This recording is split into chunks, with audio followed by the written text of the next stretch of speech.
musun? Bak astım. Anne bitti şu kapıyı yıkamakla astım. Aslında deterjanın kokusu. Bitti ya, burası kaldı. Cam açık ya anne burada. Cam açık. Duşa kapıyı kapatırsan içeriden nasıl yiyeceğim? Bitti ha. Bitti zaten. Sen içine doldu senin zaten. Hasta olursan görürsün o zaman. Böyle mi kalsın kireç içinde? Aklıma öyle kalsın. Allah. Sen çayı demle çayı.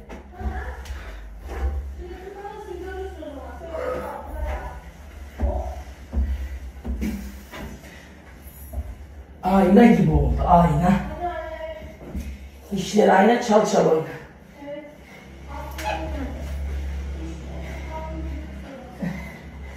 Allah canını alsa da kurtulsun.